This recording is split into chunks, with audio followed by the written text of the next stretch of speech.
Refreshing Gracegate Worship.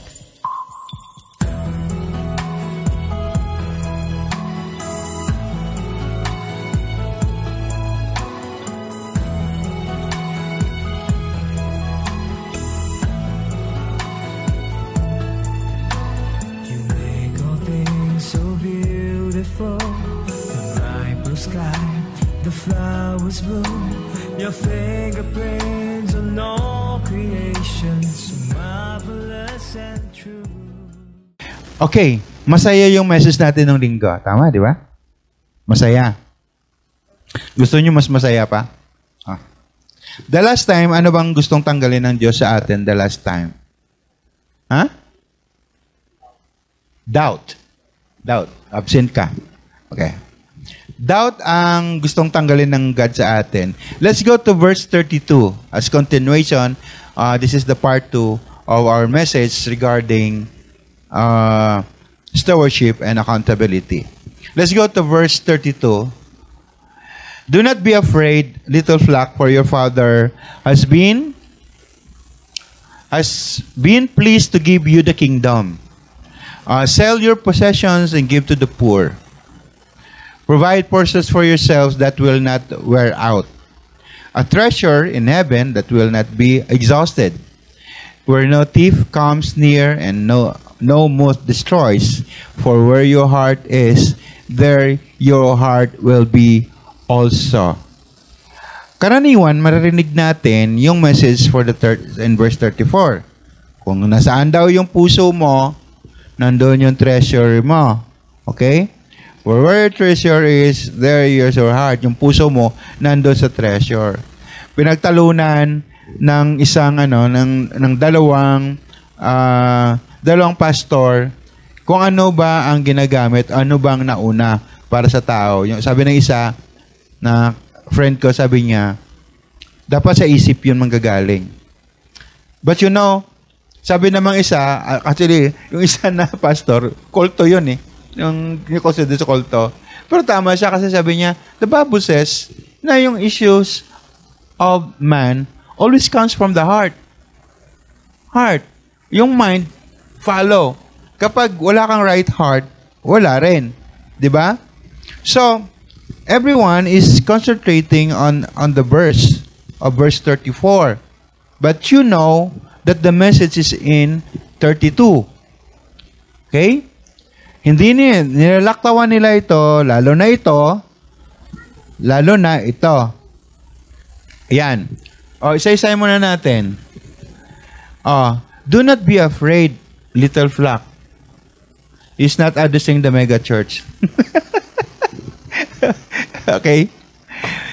There were maybe 500 people, no, plus the 12 disciples. For your Father has been pleased to give you the kingdom. Ibibigay naman talaga ng Father yung kingdom, di ba? Sabi nga ng survey na ang Panginoon Jesus, it doesn't speak about being born again. Just once. Okay? And John follow up it in some of his writings. But you know, Jesus talks about the coming of the kingdom of God. The kingdom of God. Kasi, yung pag sinabi mong kingdom, there will be a king that will rule. Tama? And that king is accountable to his people. And that king is also a steward of his people. Siya yung in-entrust. Alam mo, pinakamaganda dito yung king na yung dito sa may Brunei ba yon? Brunei, no? Although masyado sa materialistic, sobra-sobra yung kanyang ari-arian ng mga kotse, parang 500 ata yan, no? Kotse 500, no? Sobra. Pero alam nyo, mura yung dun sa kanila, gasolina. Gusto ko nga nandun eh. Di ba? Parang 6 pesos lang ating gasolina dun sa kanila. Kasi shouldered ng di ba? So, itong mga mayayaman ng mga kings and meron silang talaga responsibility over the people. Although meron naman ang king na abusado, abuso yung mga tao. Sabi ng Lord, ibibigay ko naman, hindi ko pinagkakait yung kaharian ng Diyos Ibibigay naman talaga eh. For every one of us to live in the kingdom.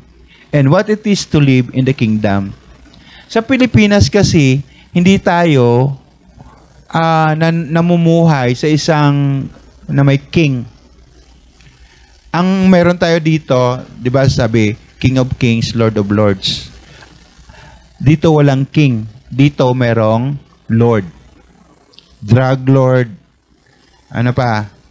Gambling Lord. Okay? At sa mga tahanan, the common for the wives ay, oh Lord. Di ba?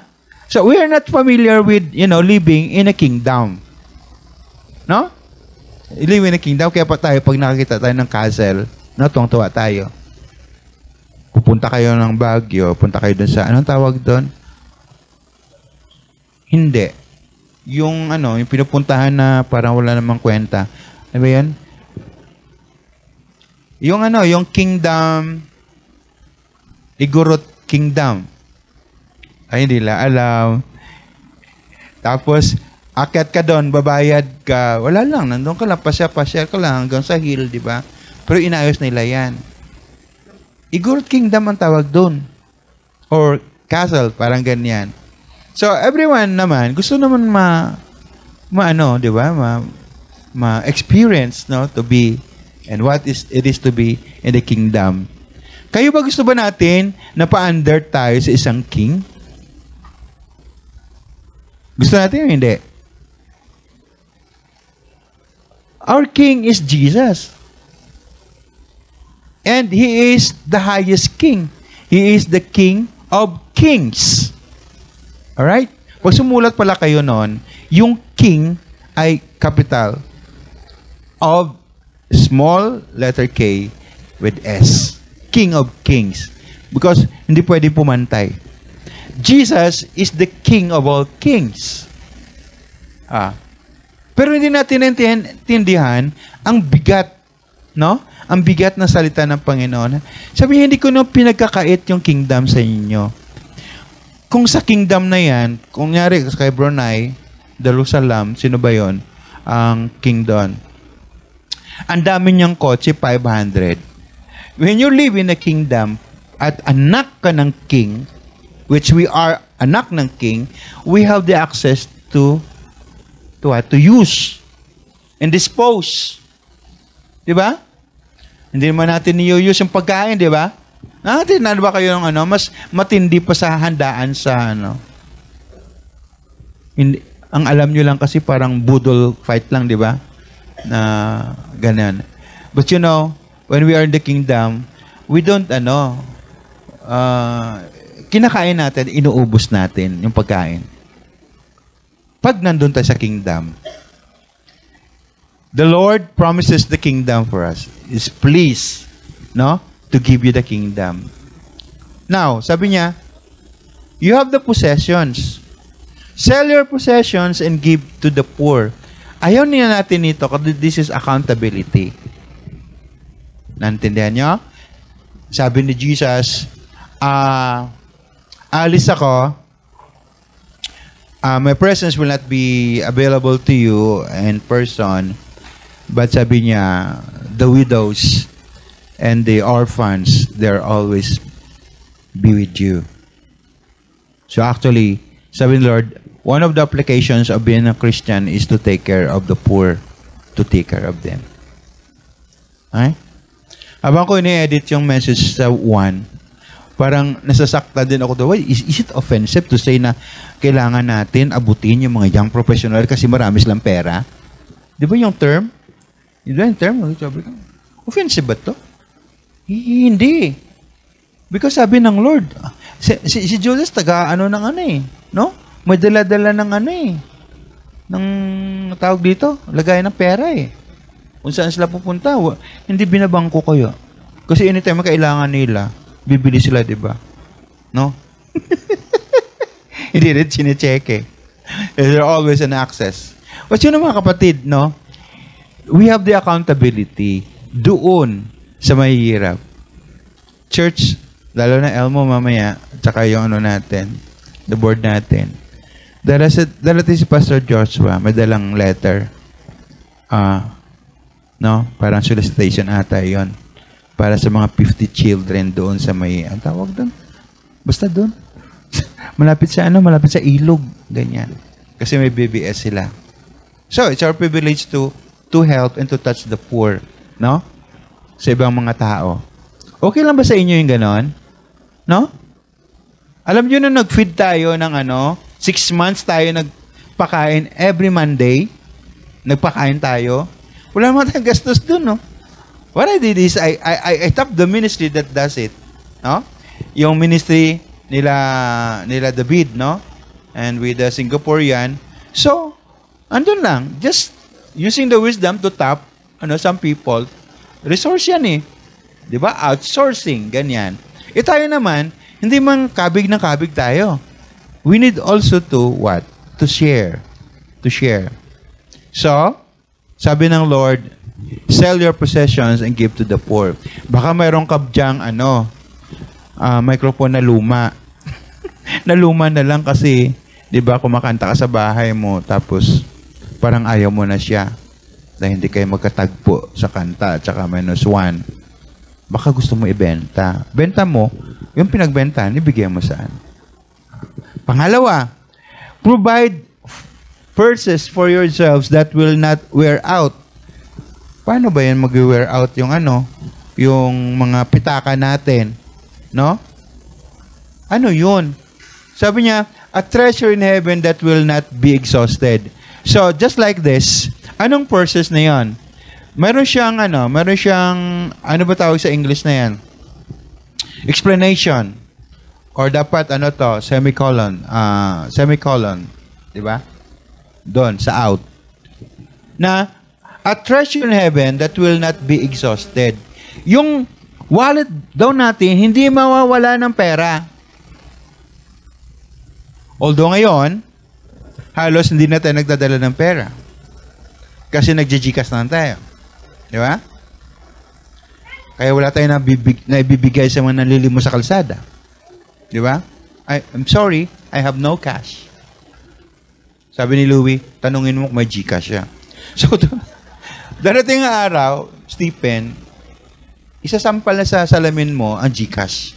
Na, sir, na lang, sir. Ganyan. But yun yung wallet natin ngayon, di ba? Hindi naman na-wear out. We thank God dahil, sino walang pera dito? Taas ang kamay. Totoo lang. Kasi wala kayong trabaho, di ba? Alright. Anyways, trabaho kayo. Pinag-usapan na natin yun, ha? Anyways, ganito. Pag minsan, parang joke lang siya, no? The Word of God, yung dating ng Word of God ay joke sa atin. Pero, when you consider God as your King, tapos makinig ka ng mabuti sa kanyang sinasabi, mayroong malalim na meaning at malalim na gustong ipagkaloob, ng Panginoon sa atin paggawa. Hindi lang yung hindi nawawalan, hindi nawawalan ng laman. But where no thief comes near and no moth, destroys. Alright? So, hindi mawawalan ng laman at hindi masisira. Ibig sabihin nun, yung trabaho mo, yung source mo, na malagyan yung pinaka-bangko mo, in this case, yung wallet mo, yung ganito, hindi mawi-wear out. Akin to may gumagamit na iba. Ayan. Akala ko kanina, akin yun. Nung binuksan ko, meron pa. Okay. Pangalawa. For where your treasure is, there your heart will be also. Nasaan ba yung puso natin? Okay? When we touch the poor, di ba? Nakakataba na mo ng puso. Di ba? Ganun mga natin, di ba?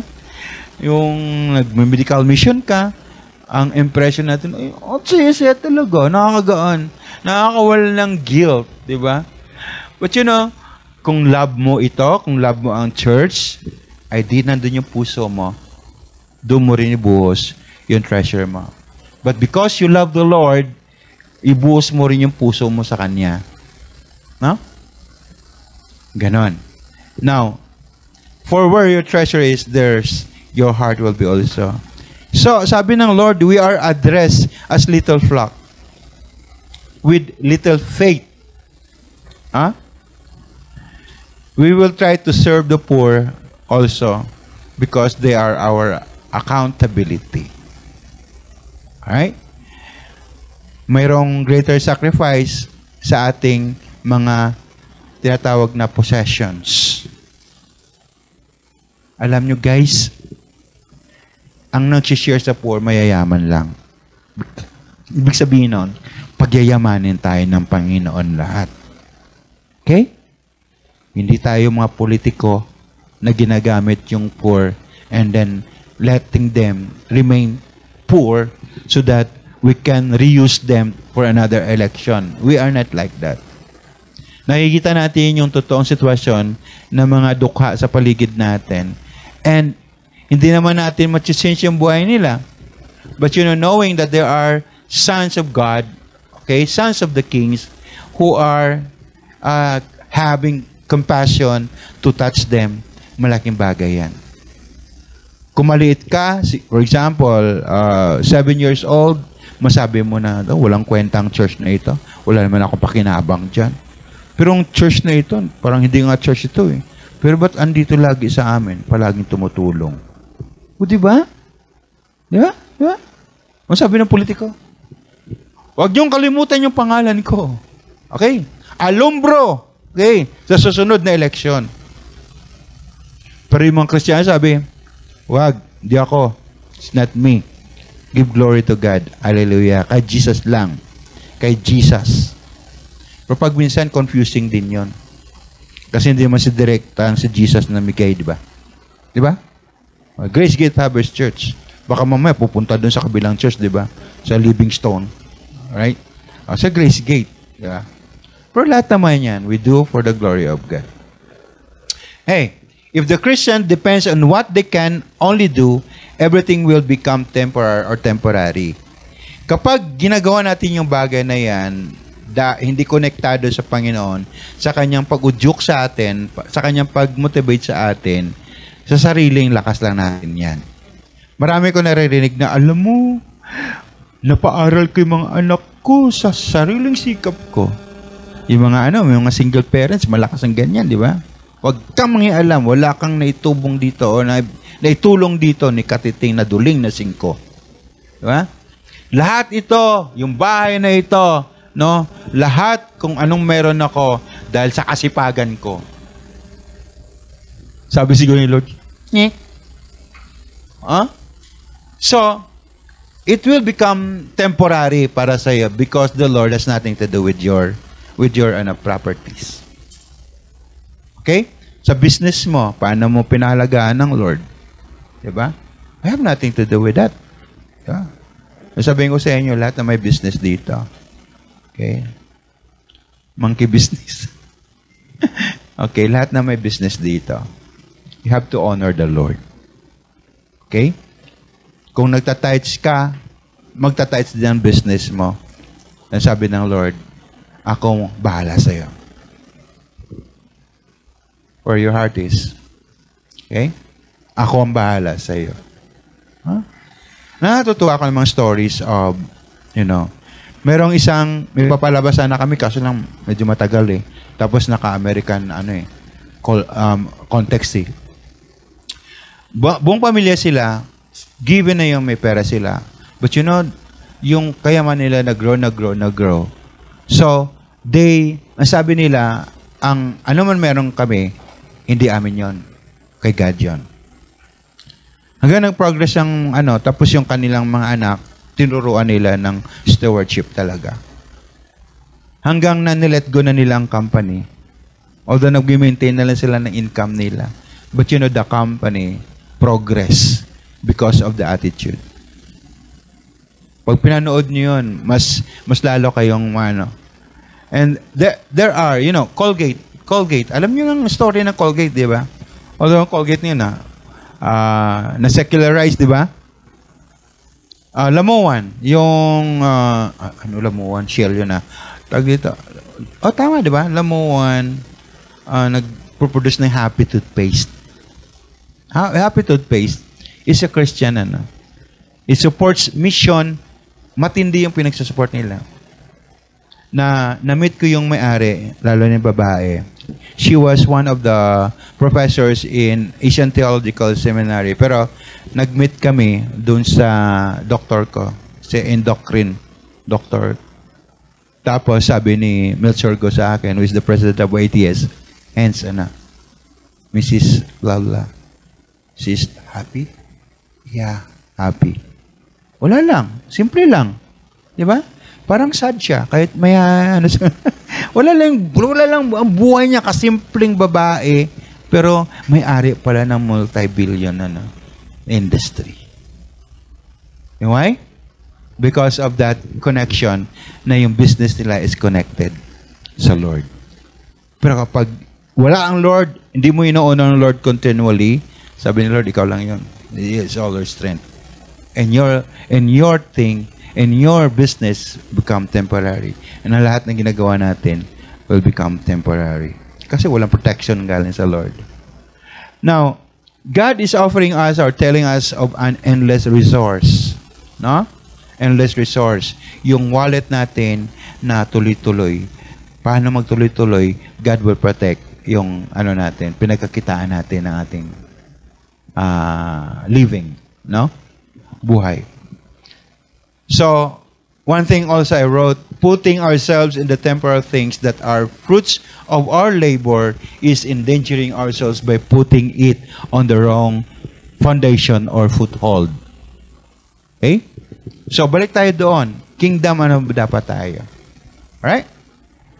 Sabi ng Lord, parang sabi ng Lord sa verse na to na have to break your fears for you to trust in God. Sino may takot dito? Takot sa future. But when you put your trust in God, mawala yung takot. May takot pa ba kayo? Elmo, may takot pa ba kayo? Mag-graduate na rin ito. Di ba? Nakikita mo ba? Simple. Hindi mga magkapatid na to, dapat ito mga panganay talaga, no? Yung marunong talaga manage sa buong pamilya, no? Ganyan, no? Ako nga dapat panganay ako eh. Kung ako naging panganay, nakaw. Mayaman na yung mga mga siblings. Ha? Patahimik kayo. Break your fears. Amen? Yung takot na yan, i-break natin yan. Okay? Trust God to live in the kingdom. Okay? Now, let's go to letter C. God will come before our watch. Tandaan nyo yan. Sabi ng isang sabi ng si Oral Roberts, yung may-ari ng Oral Roberts University, he is an Assemblies of God. At in the 1940s, nag-prophesy siya. Okay? Ang prophecy niya is, for this world, the world is advancing into wala pa siyang term na nuclear dati eh. Mayroong isa siyang sinasabi na term eh. Sinasabi niya lang, atomic bomb, everything that can destroy humanity. Nag-prophesy siya ng ganon. Pero pala, ngayon, at our present time, patay na si Oral Roberts eh. In our present time, mga kapatid, nuclear bomb pala yun. Diba? But sabi niya, nobody will release that nuclear bomb before Christ coming. Walang magpakawala niyan. Kaya kayo, huwag kayo matakot sa China. Okay? Hindi sila magre-release ng ganyan. Okay? Sabi niya, that before these things, yung worst na mangyayari sa mundong ito, lalo na dito sa West Philippine Sea, to which our country, siya yung pinaka-primary na dyan, ay darating mo na si Jesus bago magpakawala. Kasi ayaw din ng tao nagagawa siya ng bagay na ikamamatay niya. Naintindihan niyo ba? Naintindihan niyo? Okay? Kaya nga sila nandiyan sa West Philippine Sea dahil wala silang makain. Kasi they want to survive. Hello? Okay? Before this troubled world comes, Jesus Christ will come. Kasi paano naman yung pangako niya sa atin na tawagin na blessed hope na tayo ay magsasuffer ng kaano-anong mga persecution at saka tribulation sa mundong ito. Sino gustong darating si Jesus na kaagad-agad, mamaya? Mayroon pa tayong schedule sa 14, ay di mag-invite tayo para marami pang masama kay Jesus, di ba? According to the record sa data, ang invite natin 7 pa lang. Perfect. Okay? Perfect number 7. Hopefully, mag-invite na tayo, pakapal tayo ng mukha para kay Jesus. We are living in the kingdom. Guess natin. So before that, everything will be kahit na may mga yung kaguluhan na ito ay temporary, but after Jesus, tingnan nyo. Okay. So, God will come before our watch. Darating siya na nakabantay tayo. Just like the 10 virgins. Now, they are aware that anytime soon, okay, Jesus will come. At pagdating sa the church ay sleeping. Pagdating sa stewardship, pagdating sa accountability, they're sleeping. So, paano na lang yun? No? Madatnan tayo ng Panginoon na gano'n ang sitwasyon natin. Sabi nga sa 35, be dressed. Be dressed. No? Magbihis kayo. Ready for service and keep your lamps burning. Like men waiting for their master to return from a wedding banquet. So, nakabihis. Ano ba yan? No? Mamaya. Bihis ba yan na Bihis ba yung damit? Or the wonderful things that God has given us, yun dapat ibibihis natin. Tutuloy ko For their master to return from a wedding banquet, so that when he comes and knocks, they can immediately open the door for him. So they're watching the servants. It will be good for those servants whose master finds them watching when he comes. I tell you the truth, he will dress himself to serve, will have them recline at the table, and will come and wait on them. Verse 38, it will be good for those servants whose masters finds them ready, even if he comes in the 2nd or 3rd watch of the night. Just like siguro baka mga 10:00 na madaling araw, no? Pagdating. Pero gising pa rin. But understand this, if the owner of the house had known at what hour the thief was coming, he would not have let his house be broken into. Magpe-prepare siya. You also must be ready because the Son of Man will come at an hour when you do not expect. Bakit pumasok itong second coming? Kasi God will come, Jesus will come for the church that is without wrinkles, without blackheads. A church that is, sabihin natin, perfectly at 90%. We don't live parang yung quality ng buhay natin na parang dinugto na lang natin si Jesus para tayong LGBTQ+++. No? Me and my past and my bad reputation and my bad behavior tapos plus Jesus. Parang yun lang ang ating parang pagkatanggap, pagkaintindi ng Christianity. But Jesus sabi niya, oy, magbihis ka. Alam niyo, yung pinakamatindi kasi puntahan, kasal eh. No?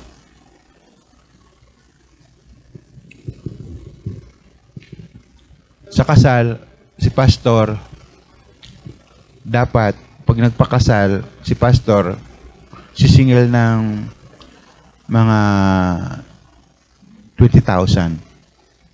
Lalo pag malayo, 25 or 30,000. Bibili pa siya ng barong. Alangan naman yung picture ng kinasal dati, yun pa rin yun. Di ba? Yung barong niya. Di ba? Si pastor niya, kitang-kita yung barong pasing. Bibili ka ng ano, di ba? Bibili ka ng damit mo. Bibili ka ng pantalon. Bibili ka ng ganyan. Magta-travel ka, magagasolina ka. Kaya, di ko alam kung naikwento ko sa inyo na patungkol doon sa bakla. Sabi ng pastor, may kinasal siya. Nung kinasal niya, sabi niya, ang ganda naman ng bride. Tsaka yung mga babae. Sino nag-makeup? Sabi ng bakla, ako po yun. Ano, pastor? Singil ko dyan? 30,000. Ikaw, pastor, pag nagkasal ka, ano singil mo? 3,000. Pastor, magbakla ka na lang. Kasi 30,000, kikita ka pa. Sabi ko doon sa comment, sabi ko, pwede naman siyang pastor na beautician, di ba? Ha? Di ba? Di ba si Joshua, alam mo yon? Gusto niyo magpa-reband, si Pastor Joshua, nagre-reband yun. Pag gugunting, marunong niya, ang daming alam yun. Hindi tulad ng iba dyan, di marunong mag-work. Yan, matindi, ang dami niyang alam. Kaya bili din ako dyan eh. Nagda-drive. Nagda-drive yan. Kasi ang niyan, yung kanyang pinagda-drive, manager ng mga matitinding banda dito sa Pilipinas, si Darwin Hernandez na taga, Okay? So, just like that, pwede naman. Okay, kawawa eh. Pastor Louie, kapag nagninang, titingnan yung mga damit na dati, di ba? Hindi niya problema, hindi na magkasya eh. Di ba kayo din? Ang luwag nito dati, di ba? Nandiyan na naman. Papaguring ka na naman. Pupunta na naman ng Santa Lucia. Maghanap ng kung ano dyan na pwede niya suotin. Alam mo yun? Kasi gusto natin mag-appear doon sa kasal na yun na nakabihis tayo. Intindihan nyo? Regardless of how much we spend. Yes niya? Jesus, sabi niya, bihisan mong sarili mo. Talagang bis na bis ka. Because hindi nyo alam kung kailan ako darating. The groom will come. Tayong bride, di ba? Yung bride dapat will appear beautiful. Lalaki, babae, bride tayo. The church is the bride of Christ. Mag-appear tayo sa ating Panginoon, no? Na at our best. Ano yung best na yan magagaling sa atin? Yung best na yan sa attitude natin na how we manage our resources and how we use our resources to bless other people also. Stewardship and accountability. Okay? So, sabi ng Lord, parang reward ko, keep the oil boiling. Mayroon ba bang oil ng presence of the Holy Spirit in us? Keep it burning. Kasi pag nandyan yun sa'yo, hindi ka mapakali to invite people. Hindi ka mapakali na, bibiling kita, magkano ka ba? Punta ka lang ng church. Sagot ko na yung Jollibee mo, after the service. Kaya dati, ginagawa natin yan. Nung nandun tayo sa FCM, tingnan nyo, mayroon tayo na-harvest. Ibalik natin yan, keep the oil burning, keep our spirituality up. Up palagi yung ating spirituality. Keep the fire burning. Be always anointed in our waiting. Keep our life active. Active. Yung pagkakilala sa Panginoon, ang iyong dedication, ang iyong commitment, pagiging mo sa Lord, ay hindi nababago, ngunit nadagdagan. That every day of your life na binibigyan ng Lord, Jesus is becoming sweeter. Masasabi mo, sweeter as the years go by. Every day in you, Lord, sabi ng kanta. Tama, di ba? Hallelujah. Okay? Sabi ni Peter, Lord, kaninong pinapatama yan? Lagay mo nga 41. Nandyan ba? Wala na. Natanggal, 41 nandito. Sabi ni Peter, Lord, are you telling this parable to us or to everyone? Let's go to letter D. God is looking for a good and faithful manager. All right? So, preparation, and he's looking for a good manager. The Lord answered, "Who then is the faithful and wise manager, whom the master puts in charge of his servants, to give them their food allowance at the proper time? It will be good for that servant whom the master finds doing so when he returns. I tell you the truth, he will put him in charge of all his possessions." Ano? King and the master. Okay? Yung parable, king siya and master siya. Gusto niya madatnan na ang kanyang mga alagad ay faithful na gumagawa. And kanino ka ba mag-trust? Di sa tao na kahit wala ka dyan, gumagawa ng gawain niya. But suppose the servant says to himself, "My master is taking a long time in coming," and he then begins to beat the maid servants and maid servants, and to eat and drink and got drunk. Oh, wow, parang Pilipino. The master of the servant will come on a day when he does not expect, and at an hour he is not aware of. He will cut him to pieces and assign him a place with the unbelievers. Are we all believers here? We are not doubters. We are not people of fear. Okay? Tayo naman ay believers. Tama, di ba? Mas maganda madatnan tayo ng Panginoon talaga na faithfully doing kung ano pinapagawa niya. Okay. That servant who knows his master will and does not get ready or does not do what his master wants will be beaten with many blows. But the one who does not know and does the things deserving punishment will be beaten with few blows. Ito. From everyone who has been given much, much will be demanded. From the one who has been entrusted with much, much more will be asked.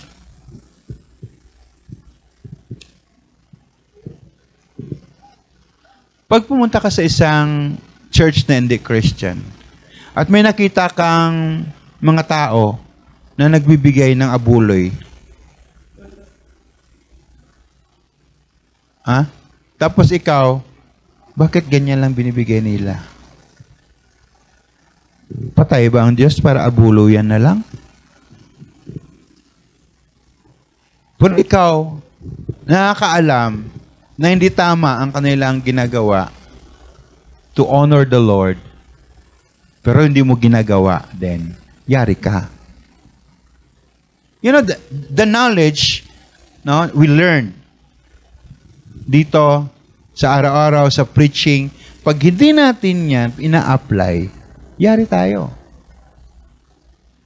Our accountability over the Word of God rises, increases, because of the knowledge we have. We cannot deny God's Word. Kasi, when it comes to us, ang buntot niyan is accountability. Dapat i-apply mo sa buhay mo. Okay? Marami kang alam, pero hindi mo ginagawa. What a wonderful world na meron tayo, na yung knowledge natin ay ginagawa natin. Lalo na, ang perfect knowledge na mangyayari nang gagaling sa salita ng Panginoon pag i-apply natin is for the betterment of our spirituality in our Christian life and epekto na lang yung community. Nagets ba natin? Kasi dapat malalim yung ano natin eh. Pag ano natin sa Lord eh. No? Hindi tayo people of na alive, alive, alive forever. Itawas ang panyo. Ganyan. Hindi tayo ganyan eh. Hindi na tayong charismatic na ganyan charismatic. Hindi nakukuha sa pag ganyan-ganyan yan. This is in the quality of our Christian life. Because we are steward and we have accountability.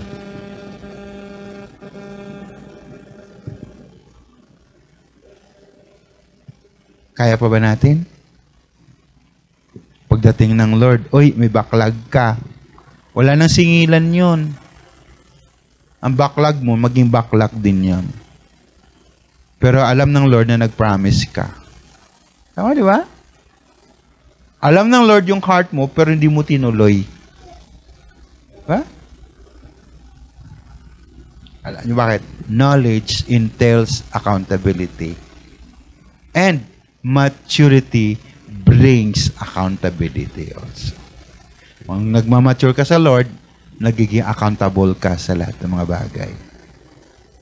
For example, simple lang to, no? Simple.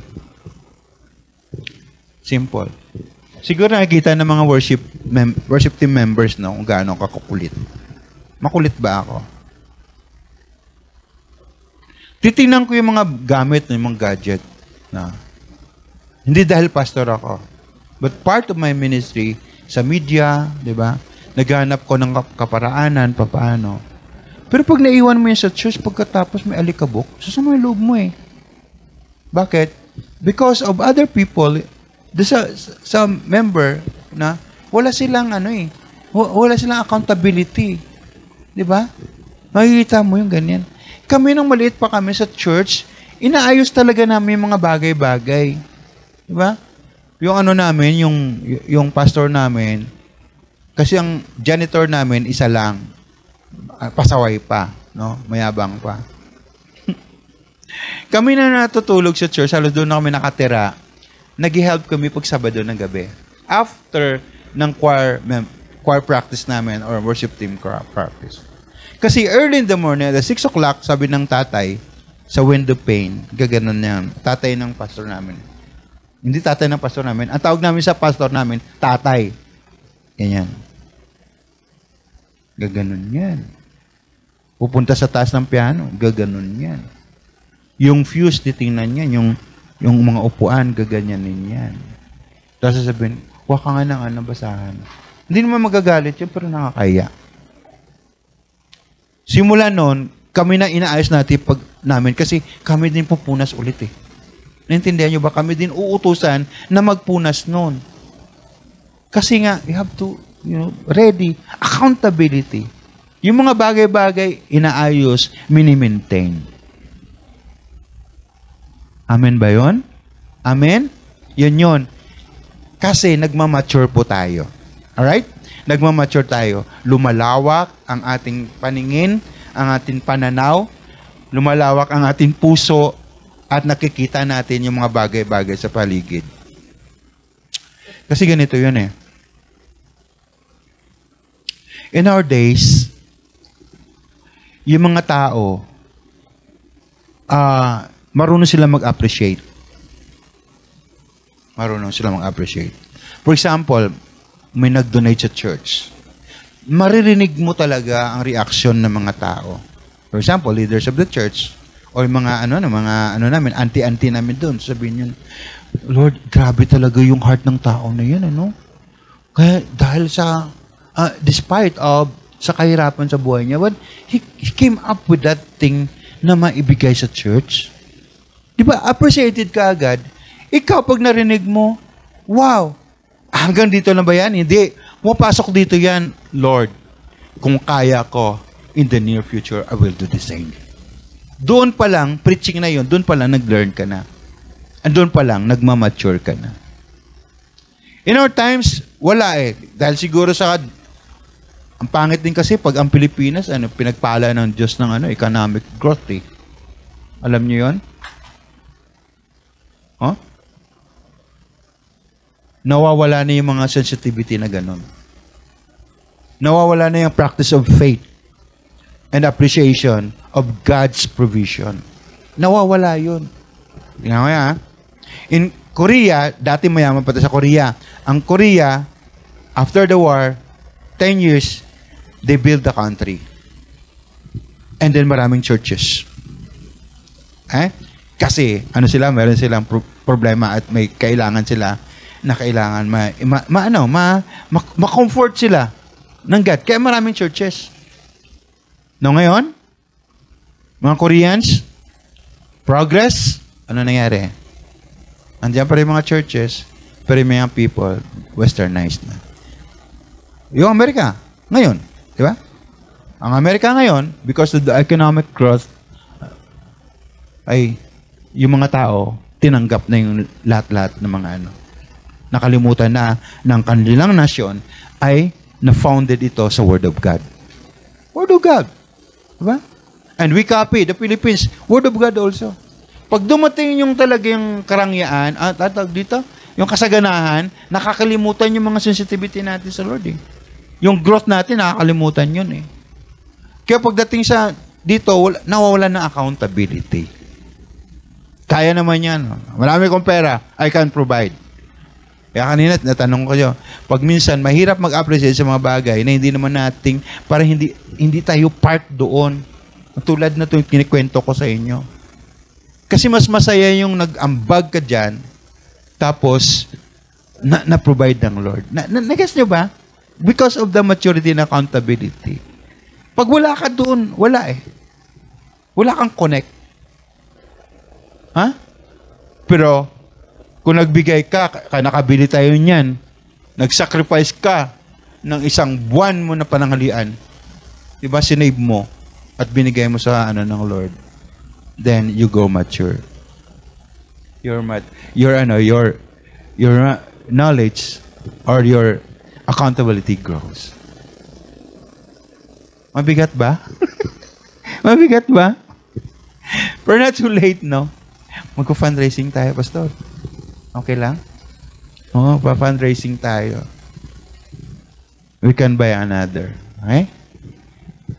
Yung inobangan namin, ano na yan eh. Inayos ko siya. Hindi siya hindi siya yung cargo car, ha?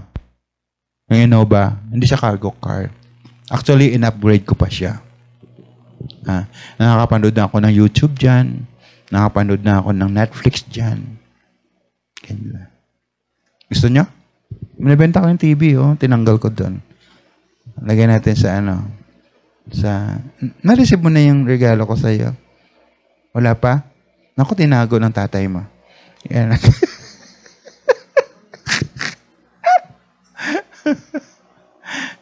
Tapos, alam niyo yun.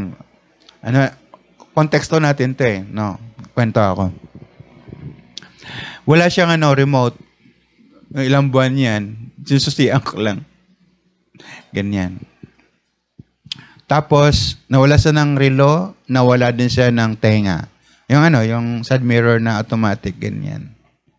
Nung pina-install ko yung niya, yung head unit niya, sabi ng ayaw kasi dalhin sa Toyota kasi gagastos ako ng malaki. Di ba? At I don't trust people in Toyota. Nung pagdating ko doon, sa lang yan, kasi marami kong friends sa sa Banawe. Kasama nila ako dati dyan eh. Hindi. Marami talaga akong friends sa Banawe dyan. So, I manipulate people. Okay. Pagdating doon, sabi ng gumawa. Sabi niya, Sir Henry, yung mo, yung accessories mo, hindi nakakonek yung stereo. Anong nangyari? Sabi ito, nawalang tapos binaypass na lang, Kaya sabi, kaya mo? Sandali yan. Inayos niya, Nag-tip na lang ako. No, what is 500 ititip sa kanya? Alam mo bakit? Pag dinala ko yun sa Toyota, thousands yung gagastos ko. Sasabihin nila, ganito ang pero kunti lang ang ginawa nila. Baka maya hindi pa nila alam. So yan. So, ba? You're ready for something. Something great for the kingdom. Amen? Something great for the kingdom. So, ba? Aircon na lang natira dyan. Dinadahan-dahan namin. You don't have to spend so much money to fix it. Because if you learn to wait upon the Lord, He will give you wisdom, He will give you the right people. Barya-barya lang i-spend mo. Kaya po nandun ko, sabi ko, Lisa, thank you. Thank you talaga. Kaya para pinapunta talaga ako ng Lord dito. Sabi ko, grabe kayo. Sabi niya, Sir, basta. Sige, magmerienda kayo. Pinamerienda. Sabi ko, sa Toyota yan eh. Pang Toyota ko dapat yan. Sige na yan. Sige, spend na yan. So, I bless them na in-appreciate ko ang kanilang effort na ang taga-taga mo ng struggle. But for that Innova to become ulit parang ma-renew siya ulit. na for the service of the King. Amen. Amen. So, alam nyo, part, kotse mo, bahay mo, di ba, is part of God's kingdom. Kasama yan. Paggamit mo yan. Kahit ano dyan, ayusin mo pa, gastusin mo yan for the glory of God. Hallelujah. O sana mga ganyan ating ano. Gusto nyo ulit? Accountability and stewardship? Ganyan, no? Kasi hindi po tayo nakarating doon. At nakarating na tayo. Kahit kapiraso lang. And for the last, sabi nyo, yay! Pero ba tayo Santa Cena? God wants you to be ready for bad eventuality. Ito yung sinasabi ko na kapag nag-discuss tayo patungkol sa salita ng Panginoon regarding stewardship and accountability, ito yung nangyayari. Sabi ng Lord, I have come to bring fire on the earth. And how I wish it were already kindled. But I have a baptism to undergo, and how distressed I am until it is completed. Alright? Do you think I came to bring peace on earth? No, sabi ni Lord. Although si Jesus, sa Muslim world, He is the true Prince of Peace. And the Bible says, He is the Prince of Peace. Sabi ni Lord, no, I tell you, I'll bring division. Sana yon? I'll bring division. Sabi mo sa tabi mo, division.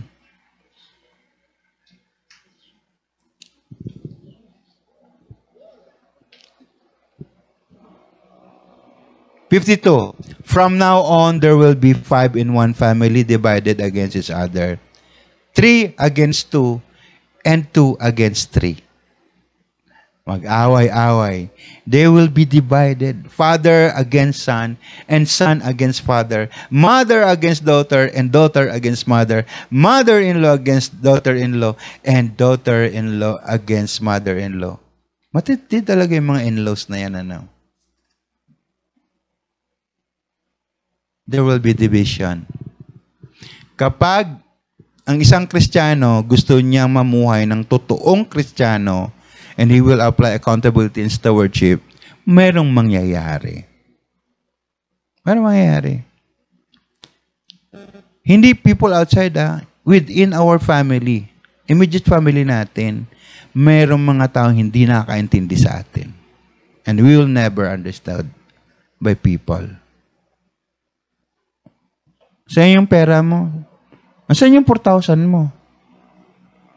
Ay, sorry. Diba? When you're not united, di ba? The last time nga, palagi ko kinikwento ko, si Pastor Louie, magaling talaga to eh. Magaling mag-offering ng pera ko. Merong isang sobre, puno ng sobre. Yan yung kinita ko sa sound design. Mami, alam mo ba kung magkano laman nun? Hindi niya alam kasi nakaseal pang envelope. Huh? Palagay mo na sa 25,000. Doon. After na service sa Cornerstone, sabi ko, Mami, kain tayo. Nagugutom na ako eh. Tanghali na eh.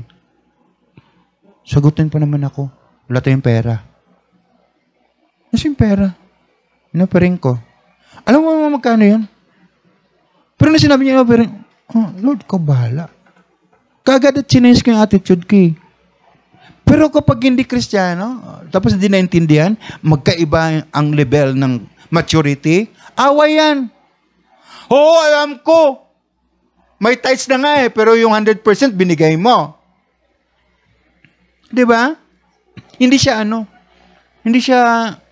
dito, acceptable. Tithes lang. Kailangan ng Lord. Tithes lang. Ba't binigay mo yun lahat? Pero ako naman, sabi ko, sige Lord, sa'yo na yan. You will bless another transaction. Ganun lang yun. Tapos sabi ko, dahil wala tayong pera, akin na yung ATM mo, withdraw tayo. Kain.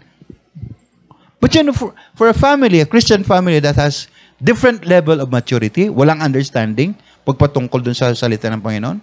Kasi pag sinabi natin kay Lord, Lord na yun, wala na, tiklop na tayo lahat eh. But sabi ni Jesus, there will be division. Meron supplier sa San Juan dati. Naging Christian siya. Tapos nagkaroon siya ng buta sa ulo. Alam mo, pag bumili ako ng amplifiers, tatawaran ko yan. Pagtawad ko, di ba, paiyak na yan. Pero sabi ko, pwede bang bawasan mo pa ulit kasi ito lang pera ko. Saan ba gagamitin? Sabi ko, sa church, kay Jesus. Sabi niya, oh. Sabi niya, kay Jesus eh. Ano ba magagawa ko kay Jesus eh? Pag minsan sakit sa puso mo rin, no, di ba? Naloko ko ba siya? Hindi naman eh. Di ba? Gagamitin nga sa church eh. Di ba? Pero yung tao, tiklob sa pangalan ni Jesus. Walang problema kaagad. All reasoning and rational natin, bagsak kaagad. You know why? Dahil kay Jesus. Ang ganda ng attitude. Ang ganda talaga. Ito yung napahapyawan ko ng last Sunday. And I pray na ang church natin, may-unite siya. That there will be understanding pagdating doon sa pag-invest at paggamit ng pera natin para sa Lord. Gusto ba natin magpapalain pa tayo ng Lord? Hallelujah. I-bless tayo ng Lord eh. Pagdating sa church, wala nang question. Ito nga nanalo ng TV. Sabi ko, akin yung TV mo. Hindi, kayo naman nag-volunteer, di ba? Hindi naman ako ganon, di ba? Ganon, di ba? Binigay. May need sa church, binigay. Pero, kinuha ulit. Hindi, naman yun? For keeping. I mean, sabi ko, totoo talaga, hindi kayo nanonood ng TV? Di ba, sabi, tinatanong ko kayo, di ba? Ikaw, Nikki, hindi kayo nanonood? Hindi, pastor, hindi ko yung mahilig dyan. Kasi malakas yung kapitbahay namin, TV na yun. So, nag-away, di ba, kapitbahay nyo?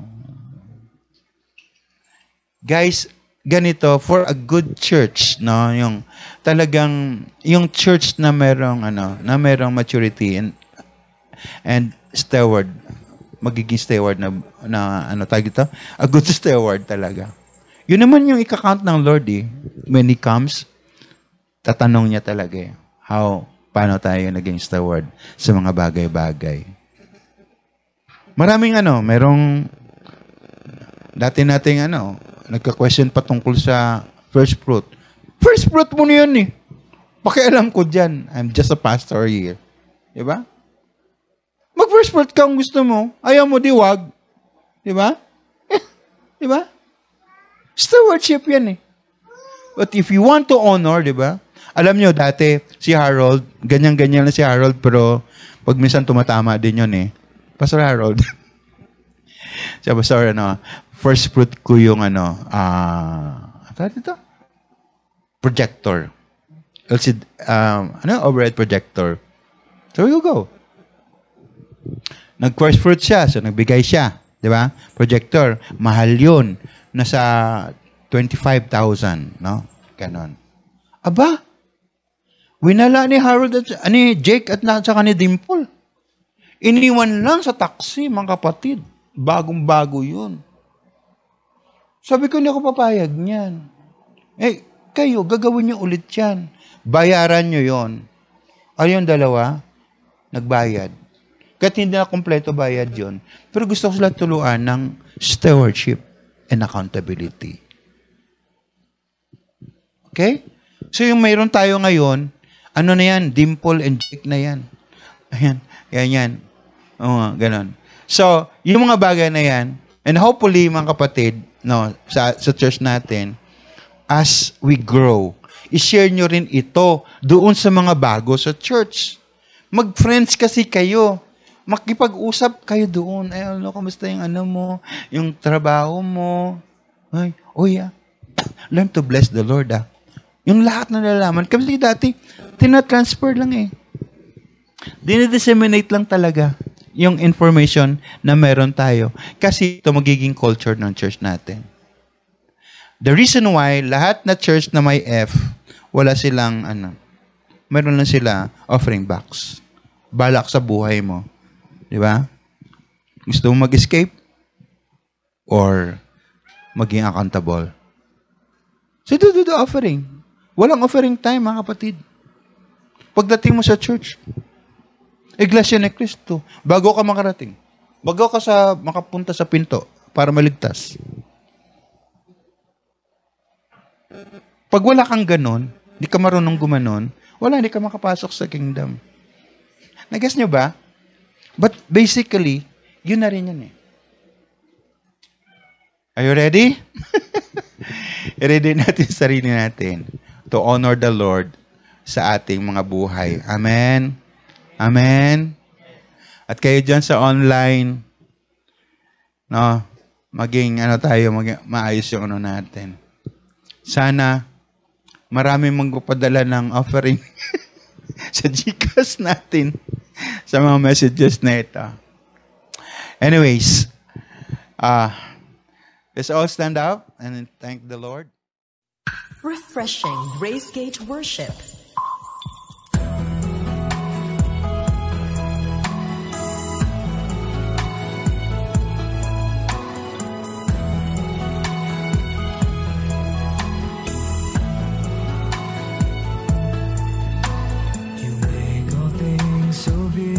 The bright blue sky, the flowers bloom, your fingerprints on all creation, so marvelous and true. You're faithful and compassionate, slow to anger, rich in love. You paid the price so I can stand to worship you alone. I want to hear your voice again, gently calling out my name. Like the rainbow that comes after rain, shows a covenant you've made. Jesus, my all, my Lord and King, I give my life, my everything. You're the treasure that my heart will seek. You're the reason that